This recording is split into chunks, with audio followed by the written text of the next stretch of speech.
जय राम जय राम कृष्ण गोविंद जनार्दन परमानंद जय राम कृष्ण गोविंद जनार्दन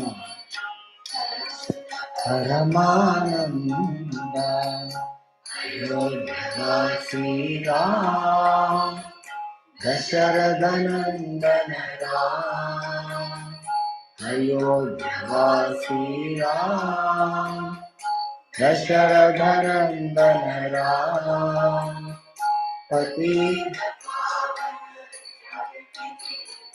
सीता मोहन राम पतित पावन जानकी जीवन सीता जय राम जय राम जय राम जय राम जय राम राम राम जय राम राम राम राम राम राम जय राम कृष्ण अच्युत जय राम कृष्ण गोविंद जनार्दन अच्युत परमानंद राम राम राम जय राम राम राम जय राम राम जय राम राम राम जय राम राम राम राम राम राम जय राम राम राम राम जय राम राम राम जय राम राम राम जय राम राम राम जय राम राम जय राम राम राम जय राम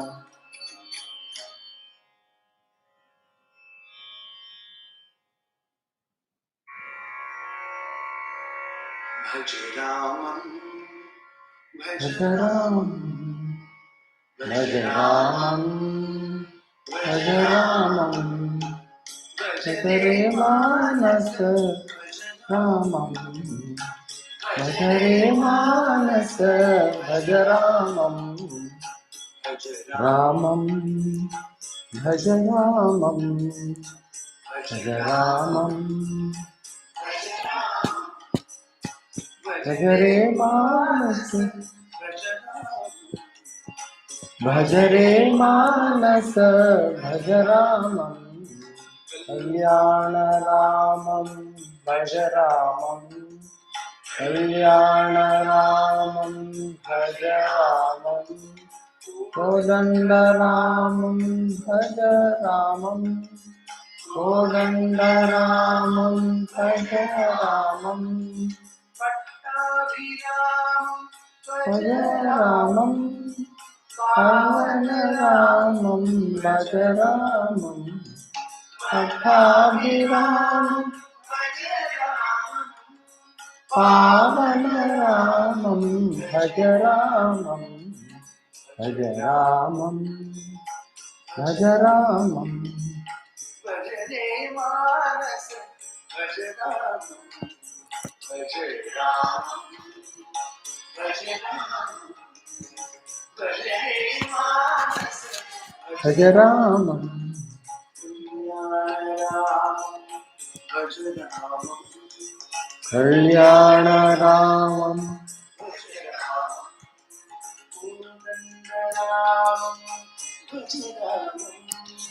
कोदण्ड रामं भज रामं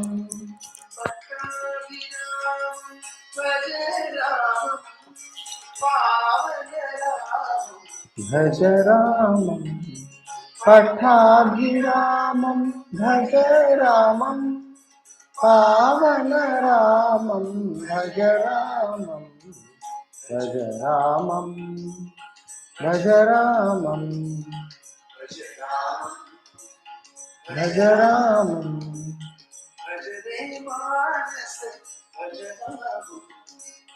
भज रे मानस भज रामं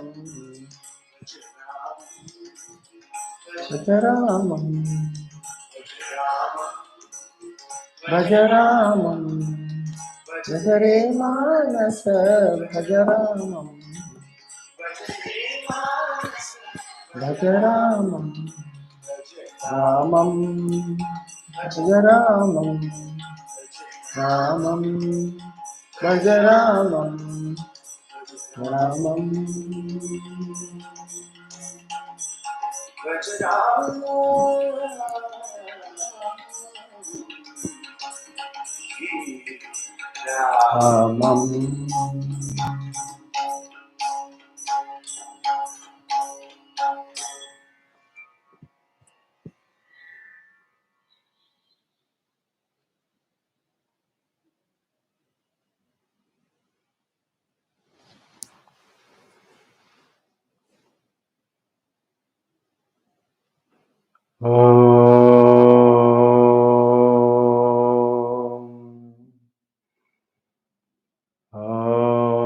सहना भवतु सहनौ भुनक्तु सह वीर्यं करवावहै तेजस्विनावधीतमस्तु मा विद्विषावहै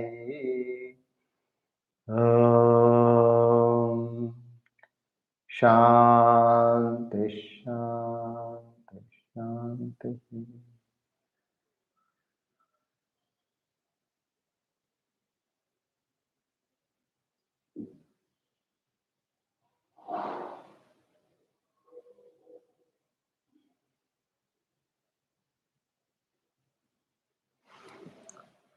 Together we will chant Bhaj Govindam verses 20 to 31.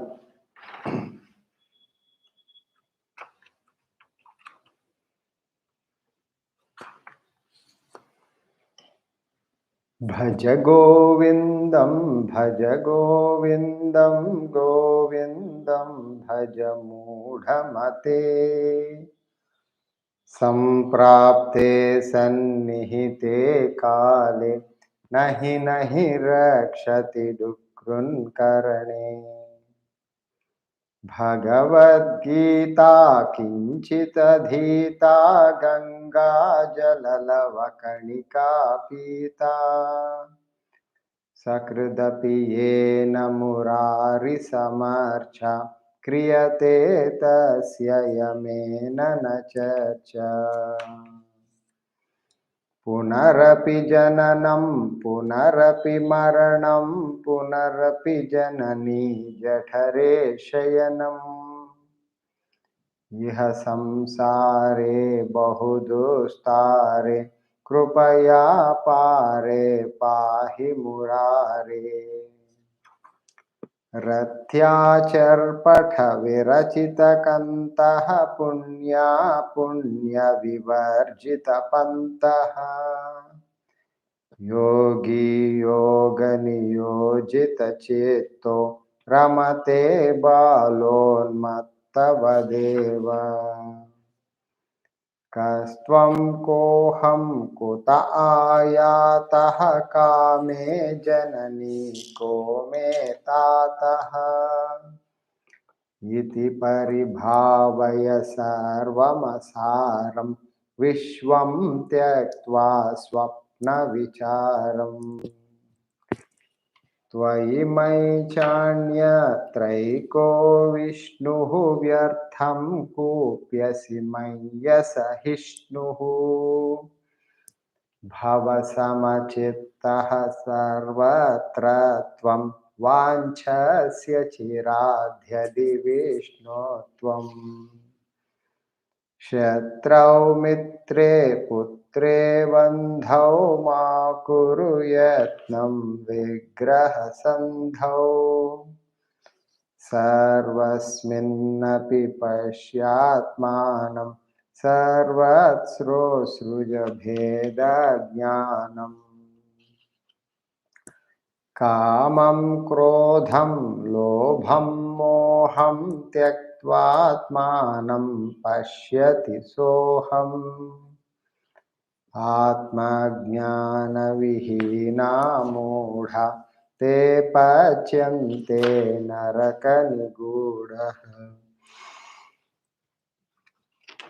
गेयं Gita नाम सहस्रं ध्येयं श्रीपतिरूपमजस्रम् नेयं सज्जनसङ्गे चेत्तं देयं दीनजनाय च वेत्तम्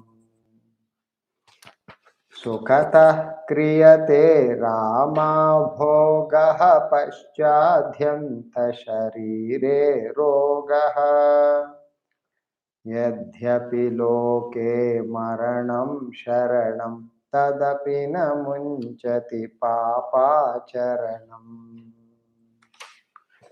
अर्थमनर्थं भावय नित्यं नास्ति ततः सुखलेशः सत्यम् पुत्रादपि धनभाजां भीतिः सर्वत्रैषा विहिता रीतिः प्राणायामं प्रत्याहारं नित्यानेत्यविवेकविचारम्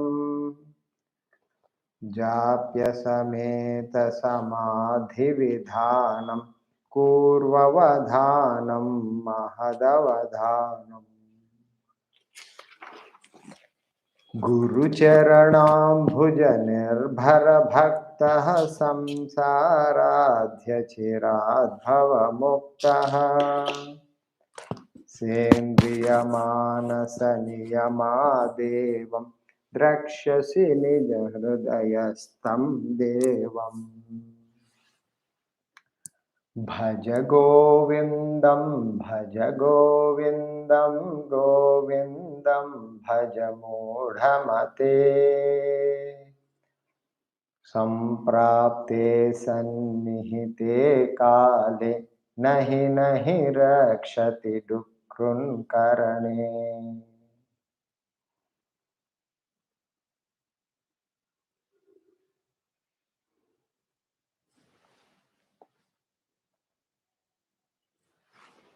The technique of meditation topic, we are in the chapter meditation, chapter 14 of Vedanta Treatise. And in that topic, we have covered the basic analysis of what is the technique of meditation. And we are studying that portion. And the idea of this technique of meditation is the single pointed thought concentration. So you got to keep the intellect focused on the mind's thought. So what exactly the technique we have been studying? So there are two types of people generally concentrate, which is the indisciplined uncontrolled thought flow and disciplined controlled thought flow. So uncontrolled indisciplined thought flow is mental indulgence. So that is not concentration, whereas controlled disciplined thought flow is concentration. So which is called meditation. So both are flow of thoughts, but the nature is opposite. They produce conflicting results. Mental indulgence, generally, the nature of the mental indulgence, they increase desires, they increase vasanas, while meditation raises your desires. They act like diarrhea and purgative, seemingly the same, but both with a distinct difference. Diarrhea is a disease, while purgative is a remedy. Likewise, the thoughts running after the world, external world, the thoughts running after the world unchecked, when they are not checked, when they are not analyzed, controlled by the powerful discerning intellect, when the intellect is not employed to check the mind's desires, thought flow, the desires increase, creates mental indulgence, mental disturbances, mental instability. Whereas disciplined thought flow, disciplined thought flow governed by the intellect, controlled by the intellect, whereas the disciplined thought flow controlled by the governed by the intellect decreases your desires, reduce your desires. So, which is called meditation. So, meditation is the technique which reduces the desires. Finally, the practice of meditation destroys, annihilates your last desire as well, which is the desire to reach the self. When that desire also removed, then you can regain your supreme self, your reality, Atman. So you cannot practice single pointed meditation. You cannot practice single pointed meditation until you have offloaded the bulk of desires and risen well above attachments and desires of the worldly life, mundane world. You got to prepare yourself before sitting in the seat of meditation. When your mind becomes free from worldly attraction and entanglements, remains under the control of the intellect, when the mind is completely under suzerainty over the intellect and you are objective in your transactions of life, you are not involved, attached to anything in the world, you are well above the desires and attachments of the world, the progress and success in meditation is therefore directly proportional to the preparation of the mind. So, how much mind is qualified, prepared for launching on single pointed meditation, single pointed thought concentration without getting involved or attached, being objective. This is the condition, basic criteria required for taking up meditation. Your mind must be cleansed before you reach the state, reach the seat of the meditation. Even to sit down for meditation practice, your mind must be free from the desires of the world. So, it is the purer the mind, purity of the mind, purer the mind, the easier it is to practice meditation. So, purer the mind, easier to practice meditation. Purity is directly proportional to reduction of desires. So, purity of mind means rendering the mind free of desire and expectations. So, no more desires for the world, no more expectations of the world. So, what does it indicate? No desires, no expectations. If the mind is reached that state, it is called renunciation. So, when the mind reaches the state of renunciation, then it is fit for meditation, nothing less.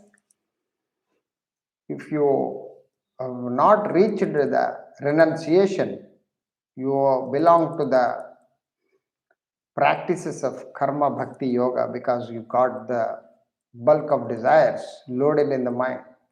So, blessed are the pure at heart, pure in heart, for they shall see God, says the Jesus Christ, assures the Christ. The purity of the mind, the purer the mind, purer the heart, they shall see God. Blessed are those who are having pure mind, where they shall see God, says the Christ. So, what does it imply? You must gain the purity first. So, mental preparation is all important. You must first gain the purity of the mind.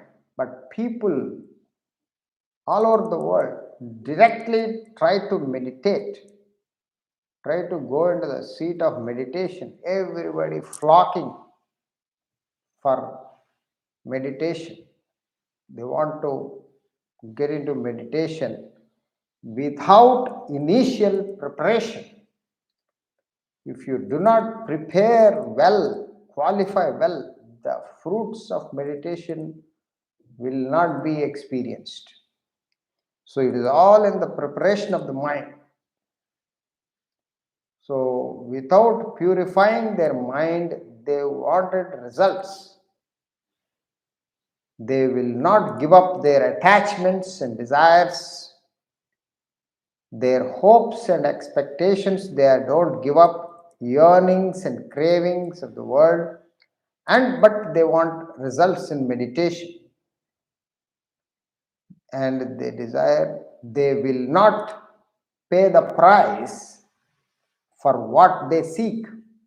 They wanted results of meditation, but they don't pay the price, means they don't prepare the mind, reduce the desires of the mind, cravings, expectations, yearnings, hopes, desires, and attachments. They want to hang on, cling on, and they expect meditation to give results, and they want to do meditation. Those extroverted, involved and attached to the world, people living in materialistic and sensualistic life, caught up in acquisition and enjoyment, such people wish to become the Buddha overnight. They wanted to become Lord Krishna or Buddha overnight without paying the price. So, meditation is the highest spiritual practice. There is nothing beyond meditation. It is a final gateway before realization of enlightenment, God realization. So it is the ultimate practice, highest practice. So it demands, it requires pre-meditative preparation.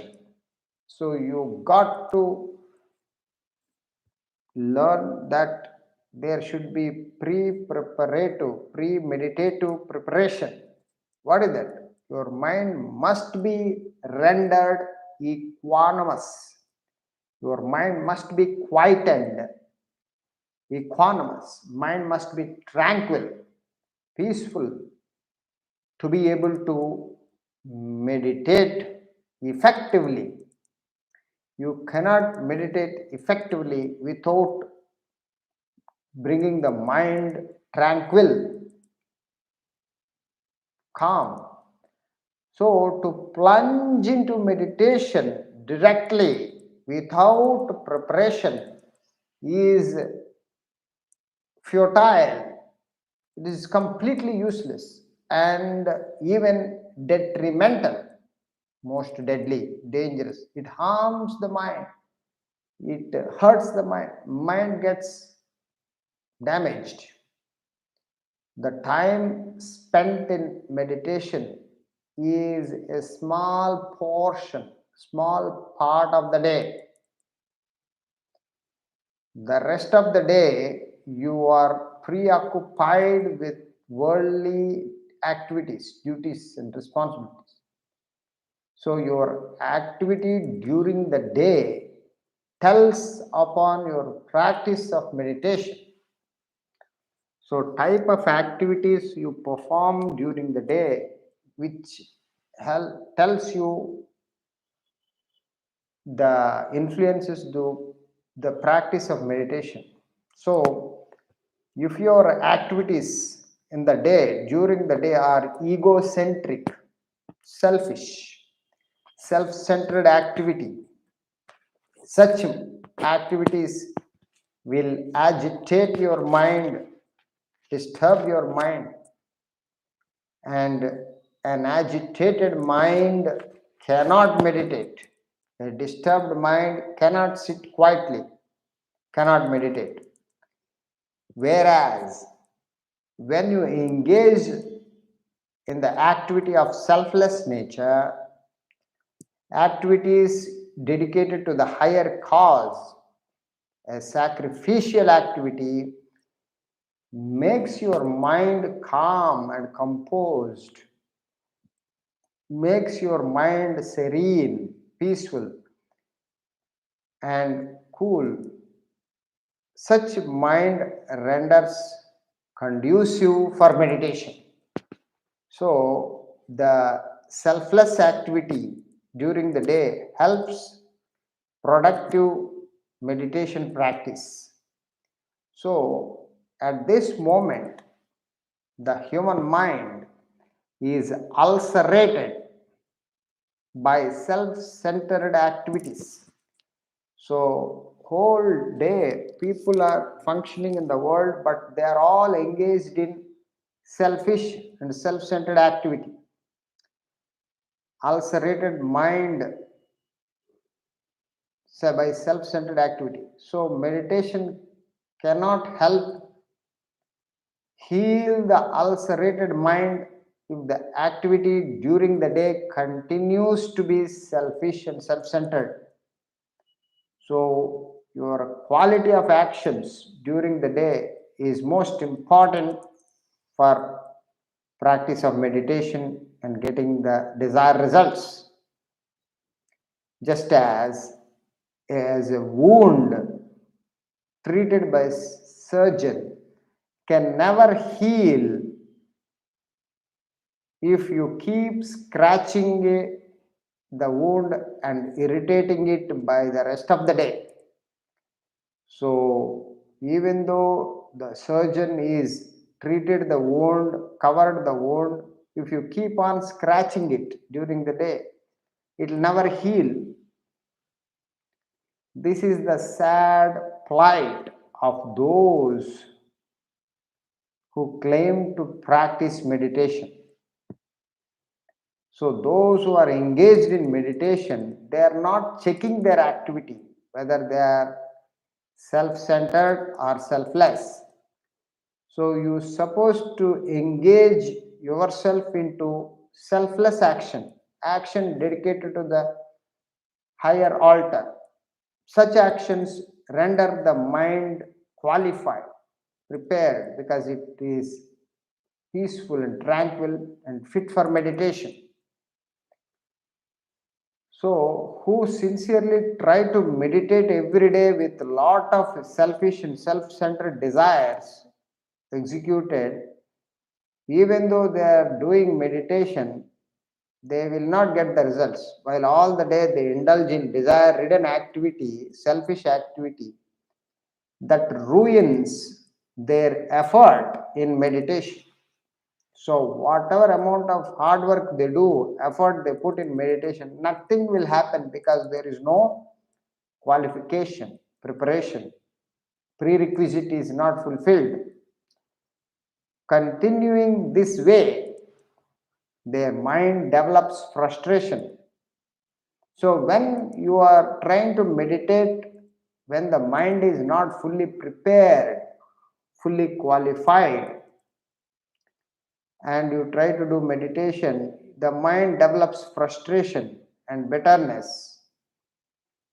They turn into an ugly caricatures in life. So they become suppressed, repressed, frustrated individuals. They damage their mind. Their expectations of the meditation results completely opposite. So they don't get the results. Instead, they get frustrated in life. Therefore, it is all important. If not, it is a basic necessity that the mind must be fit before practicing meditation. So, the highest practice, which is meditation, needs prerequisite qualification, which is the calm, peaceful, serene mind, which you will be able to achieve through activities of selfless nature, sacrificial nature, actions which you execute for the achievement of the Supreme God, the Atman alone, nothing short of it. So there is no action you can execute selfish and egocentric nature to get the seat of meditation. They run into ugly caricatures if you perform such actions. So what is the principle of meditation? So the principle of underlying meditation is, as you think, so you become. As you think, so you become is the principle of meditation. So thinking is a conscious thought force. Conscious thought force. It is not mere mental indulgence when your mind on its own flows towards an object. So, mental indulgence is mind by itself goes, picks up a thought and goes in that direction of thought flow by itself without the supervision or governance of the intellect is mental indulgence. Mental indulgence. Whereas a conscious thinking of a thought flow, thinking is a conscious thought force. Instead, let your intellect set an objective, a goal in your life, and let it constantly channelize your thought and effort towards the direction of that goal set by yourself, by your intellect. So you shall gain your objective. It is all the important is the intellect chooses an objective, a goal in life, and channelizes the mind consciously by putting effort in that thought flow. The same principle works in spiritual field as well. Set self-realization, God realization as your objective in life. Your goal in life, your purpose in life is to gain enlightenment only, to merge with the self, to become the self, to become God realized, to become enlightened is the goal. Keep that goal with the intellect fixed on that goal as an objective in life. Let your intellect shift the mind's focus. Let your intellect shift the mind's focus from the world to the self within. Keep the mind focused on the self by a powerful intellect. So keep the mind steady in single pointed meditation upon the Supreme Self and nothing else. Then such a focused, continuous application of the intellect, keeping the mind on the single thought of the Supreme Self, the Atman, you then become the Self. You attain the state of self-realization, God realization. It is all keeping the mind steadily in single pointed concentration or meditation upon the Supreme Self within, and not allowing the mind to any other thought except the self and self alone. You then become the self As you think, so you become. It is a law of life. As you think, so you become. So when you think about the self and self alone, you become the self. You attain the state of God realization, self realization. So, realization of the self is defined as desirelessness. Desirelessness is thoughtlessness, vasanalessness, actionlessness. Human being minus desire is equal to God. God plus desire equal to you and me, human beings. So, realization of the self means rendering yourself desireless, thoughtlessness. If that be so, how can the thought of the self, thought of Atman in meditation bring about the state of thoughtlessness? There is a question. You are said to be told to keep the mind in the thought of the self, and you will get the state of thoughtlessness. How it is possible is the question now. It seems paradoxical, but it works in life, in what works in actual practice. When you hold the mind focused in a single pointed concentration upon the mantra Om, word symbol representing the Supreme Self, the Atman, God alone, the thought ultimately dissolves into silence. So, in deep meditation, you will be chanting mantra Om silence. Om silence. This is the thought flow going on, and your mind is chanting that thought flow, and your intellect consciously putting effort and supervising the mind, guiding the mind, channeling the mind in that thought flow. What is the thought flow? Om silence. Om silence. So this thought flow is going on. When the thought flow is dissolved into silence, there is no mantra Om to stop the chant, then the thought ultimately dissolves into silence, into the enlightened state of thoughtlessness. When there is only silence is left, what is the silence indicates? Thoughtless state, thoughtlessness.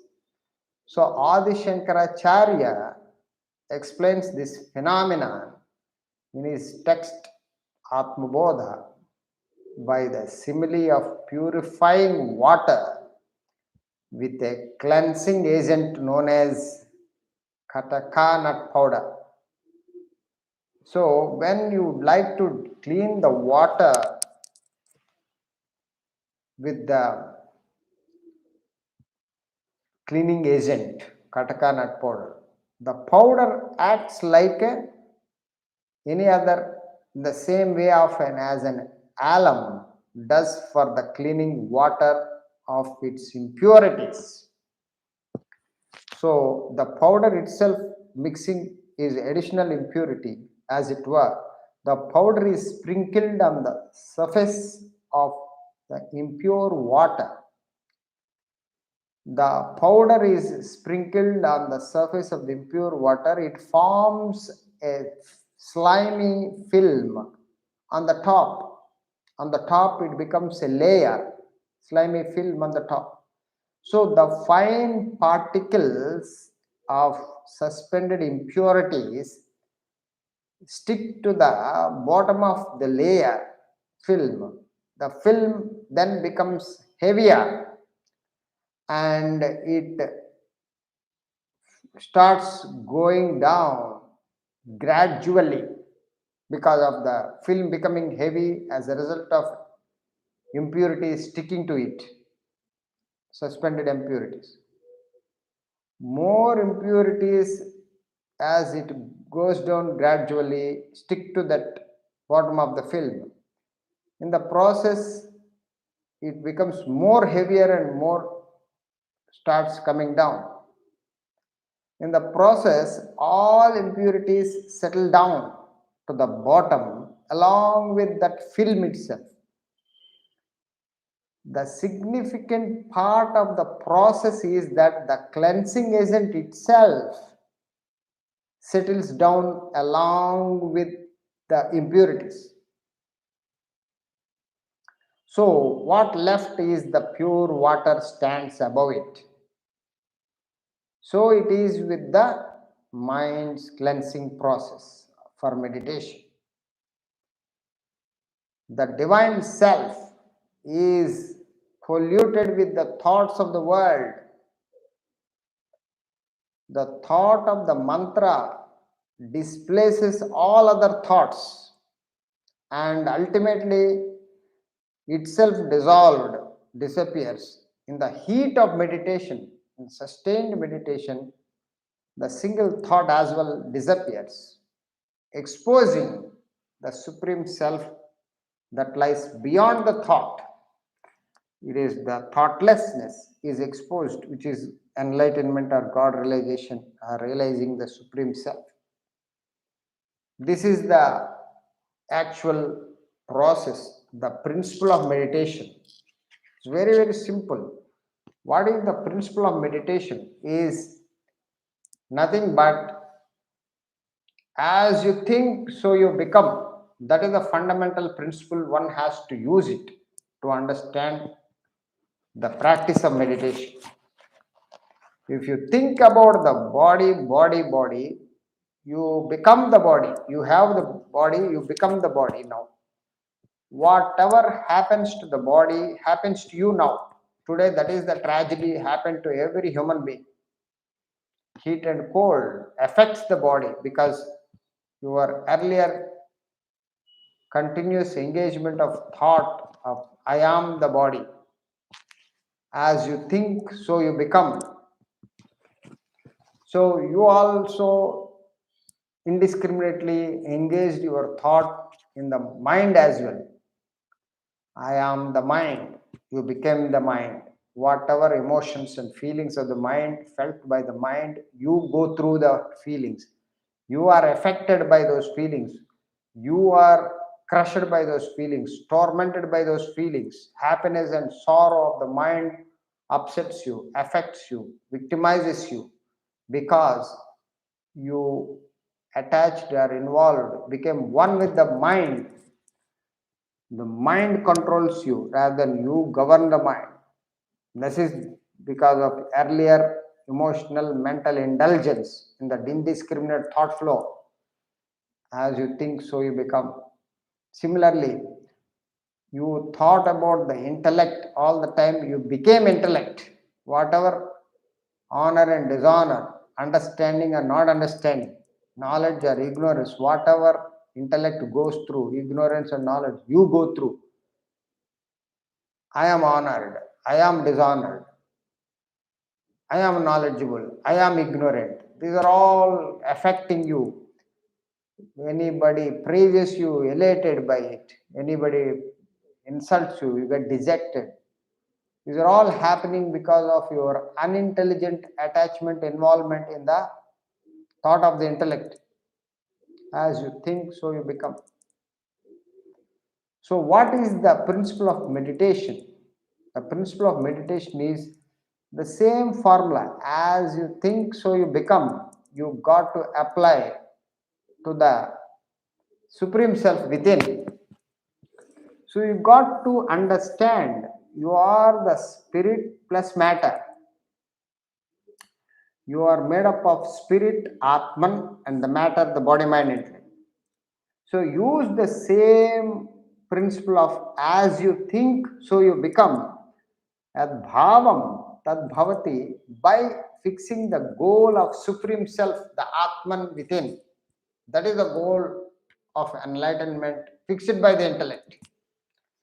And you channelize the mind's thoughts by identifying with the intellect and disassociating with the body mind intellect, identifying with the supreme self within, and disconnecting with the self, with the body mind intellect. I am not the body, I am the self. I am not the mind, I am the self. I am not the intellect, I am the self. This is the continuous engagement of the thought fixation upon the self, and repeating this thought consistently. As you think, so you become, will apply. So that is the practice of principle of meditation. The moment you are thinking about the self beyond the body, beyond the mind, beyond the intellect, the same formula, as you think, so you become, will apply to you. So you become the self at the end of the practice. Like, you reduce all the interest and attention and attachment to the body, mind, intellect, these material equipments. You gradually drop your identification, your involvement and attachment to the body and its perceptions and actions, mind and its emotions and feelings, intellect and its thoughts and ideas. You have nothing to do with it. You identify with the Supreme Self alone. Such single pointed identification with the Supreme Self by powerful intellect, you will be reaching the Supreme Self. You will gain the enlightenment, or you will gain the this principle of as you think, so you become, will apply. You will reach the self, you become the self. So this is what the great masters practiced with the name of the mantra Om. Om, silence. Om, silence. Om, silence. When they invested this thought concentration in single pointed thought by powerful intellect, chanting this mantra Om, and keeping the thought flow going, Om and silence, Om and silence. Ultimately, you stop the chant and then you get stuck with the silence. So, in the heat of meditation, the single pointed thought, using the same thought of fixation on the self, you use the fixation of the self, thought of the self, you rendered thoughtless, as the cleaning of the that water tank with alum. Use the alum, use the purifier agent to cleanse the impurities in the water. Along with the impurities, the agent also, the agent, cleaning agent also gets removed. What left out is the pure water. It is like removing the flesh, removing the thorn in the embedded in the flesh with using another thorn. You are using another thorn to push inside the flesh to remove the thorn, and once the both are removed, what left over is the healthy portion of the flesh, so the organ. That is what the meditation means. Meditation raises out all desires and makes you desireless, thoughtless by powerful intellect with single pointed thought concentration. This is the principle of meditation, which is very, very clearly defined. So, at this moment, because of the too many desires, too many thoughts, the mind is ill prepared, mind is not fully qualified to fix the identification of the self to the exclusion of all other thoughts. So, what is to be done is to make your mind rendered qualified. You got to execute selfless activity during the day. So when you execute actions, perceptions, emotions, and thoughts, all activities, all tower the level, use it for achieving the higher cause. Actions dedicated to the self only, nothing the worldly attractions or worldly attachments will be the objective of your pursuit, until unless you fix this identity of the supreme self and dedicate all activities the achievement of the self. irrespective of whatever obligations you execute, that alone will help you. That selfless action, dedicated obligatory actions, actions for higher altar, actions reaching out to the Supreme Self alone keeps the mind fit for meditation. When the mind is free from the desires and attachments, attractions and aversions, likes and dislikes of the world, yearnings and cravings of the money, name, fame, power, position, status, all these desires, once you drop by powerful intellectual strength and growth in your personality, you reach the state of renunciation. Then that such a mind, such a peaceful mind, such a calm mind is fit for meditation. And then this principle of as you think so you become easily applicable, because you become thoughtless, desireless, actionless, using the thought of the Supreme Self, which is the basic gist of as you think so you become. You think about the self, think of the self, you become the self. Like you think about the body, you become the body. Thinking in a profession also, you have been thinking about you want to become an engineer, you became an engineer by efforts. Thinking about a scientist, you become a scientist. Thinking about a singer, you become singer. As you think so you become, you see everything in the world. The same principle, same formula, same direction, guidance, you use it for the highest spiritual achievement of enlightenment. It will lead you, it will gain you, it will give you enlightenment as well. As you think so you become. Only thing is to fix that principle, you need to get the mind ready for it. Mind is free from the worldly attraction, aversion. Such a mind only gives the fruitful results and ultimately merge with the self.